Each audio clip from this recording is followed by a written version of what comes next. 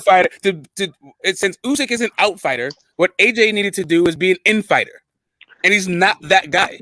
That's what the issue is. Okay, that's Like, that's what I so, just. so, But so it Smoke, comes down to what Smoke, you Cosmic was just saying. Smoke, Hold on a second. you Can I finish my disagreeing with what goddamn I'm point? saying. Can But I that's finish my? exactly what I just said. Say it That was my again, whole Smoke. point. Okay, No, can He's I no, finish? not that no, person. no, and no. I'm trying to. Never mind. You guys You cook. just Go ahead. I'll go after you. Go ahead. Go, right side and go. Now after I'll finish my thing after you guys. Say it one more time, Smoke. God damn it, they don't understand it. Go ahead. It's my bad. Go Yeah, ahead. no, Say it Nah, again. go it's get the smoke. Go cool. ahead. Go Like, ahead. Go ahead. it's one thing, we can agree to disagree. Like No, you say, I guess what you're saying is like you say, it's Styles trying to fight from the outside to inside. You said it yourself. We never seen AJ do it. That's what I'm trying to say. Yeah, no, It's I just, it's agree. just you are what you are. You know no, what No, I'm you you can be saying? taught to be. But here's no, the thing: you get true. like You are who being an you inside are, fighter is bro. also you're not like born an inside fighter. That is That's a also a skill it, that's also mastery of your craft. When people talk But about yeah, yes, I adjustments, agree. like the thing about Mayweather that was genius about his adjustments is he can adjust styles. Not just like if you're not just have a battle of foot positions, and if you adjust, if you triple up on the jab, then I hit you with the hook. Like no, if you're trying to fight on the outside, he will fight you on the inside. If But you're trying he's to not bruise, doing he'll it go because from the he's not outside. A lot If of you're trying to these step up, fighters like however, are if you jack got a of right one hand, trade. then he'll switch They're up. a jack Like of one trade. all I'm saying to you is, there's a difference when you can make the adjustments because you can fight all kinds of ways because you've been schooled and you understand the craft in all kinds of ways. That's not a nature Exactly. thing. So Hold up a okay, second. so That's not a Yeah, nature thing. AJ That's a is nurture thing. okay. So he hasn't No, been no, no, no. Hold on, nurtured. hold on. So AJ therefore, is not a naturally Hold born on. boxer. You know what When I'm he saying? went Like and got some of these Robert boxers. Garcia, You know Robert what I'm saying? Garcia He's not is a a natural. natural inside He's fighter. a fighter. Robert Hold Garcia on. teaches Stop. inside fighting. That's what Wrong son, Robert wrong son. Garcia is I'm good at. speaking, wrong son. Robert Garcia, he Let me teaches say pressure something. fighting. He teaches that. Wrong And so side. for AJ Please, to go in, please. Jesus Christ. man, go ahead, All Kazi. I And am saying you is gonna that say AJ ain't gonna make is sense to not. nobody because you're not talking facts, bro. You're not talking facts. Smoke talking facts right now. You know what I'm saying? Go talking facts. You feel me? You Wrong not side. You're talking facts. talking emotional. I don't know where you're coming from. It's okay. You're These are talking very this emotional. conversation, but it's okay. Just relax. It's gonna be okay. At You know the what I'm end saying? of the day, Robert When you get your chance, is one of the best you will get Can I chime in for a second, please? teaches inside fighting better than a lot of Oh my coaches. god. And because AJ is not a natural go fighter. ahead. If you look at he's a can I fighter chime in that's for a been second, trained please? to fight. He's a fighter that's been trained to fight. You know what I'm Can I saying? can I He's chime not in for a second, please? a natural fighter. You know what I'm saying? The fact that he's able to fight at this level is amazing, bro. If So you look why at did he grab? Why got? Why, Listen, wrong side. guys, can I chime in for a second, please? Does that because make it's sense? not a fight Doesn't on make the sense to you? inside. That's what Robert Garcia should be doing, teaching AJ how to No. fight on the inside, showing him how to show effective pressure outside of just the mid range, but the close range. Go ahead, wrong side. Go ahead, And talk. that's Keep what on Robert talking your Garcia is gibberish and very. shit. All right, go ahead. Go ahead. Go ahead. Can I chime in for a No, second? The motherfucker. You issue can't was not say go so say. again, Go ahead. just real fast. What I was talking about is distance, not pressure, right? Like AJ brought pressure. He just fought at the wrong distance. He brought yes, mid range.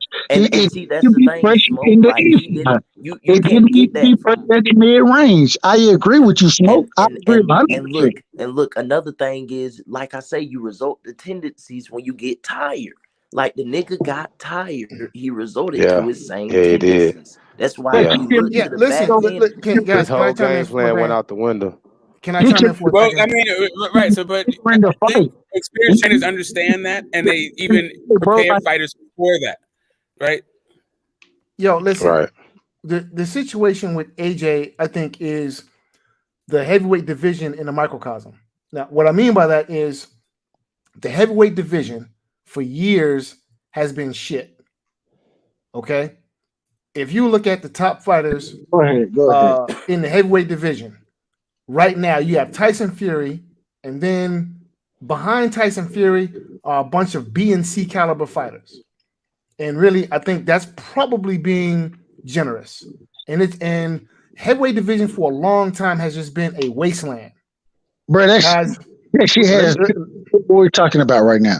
It has nothing to do. When we're talking about it does. Yeah, it does. I see your point. I see your point. Yeah, it does. Let me finish. Yeah, Now, it see, does. the problem is that this is the environment in which Joshua was brought up in. Right. Now, go back and look at his resume. Right. Anthony Joshua's resume is shit. It's shit. He's beaten a string of tomato cans. And then he got like to the upper echelon of heavyweights. It's called complacency. Complacency. I agree, it is 100%. But And then that's when he got to the upper complacency echelon, comes even the from a- good, even the better heavyweights that he had beat, Klitschko, the Russian cat, what's his name? Povetkin. Even in past those time. fights, he struggled. Klitschko put him down hard, and Klitschko, I thought, was winning the fight until he got stopped. Okay, and Povetkin had his moments, and had Povetkin been a couple of years younger, who knows what would have happened there? Okay, so you can really rack those two victories up to the fact that He couldn't even get Joshua Charles was Tatum fighting out the guys way. who were well past their sell by date. Okay, but if you remove Klitschko and you remove Povetkin from Anthony Joshua's resume, you are left with a string of fucking tomato cans. This shit that you're talking about means nothing. This is the reason it doesn't mean anything. He's fought Usyk before. He's already been in the ring with Usyk. So when he brings in a Robert Garcia, the reason he brings a Robert Garcia in is because he understands he needs to be an inside pressure fighter. That's why he brings Robert Garcia in the motherfucking camp, bro. Okay, That's why he brings him in. I'm agreeing Hold on, with you. wait. Well, let me finish. And this is the thing. What the problem was that he wasn't able to go out and execute that inside pressure style. He wasn't. Even when he brought pressure, it was at the mid range. There was never a time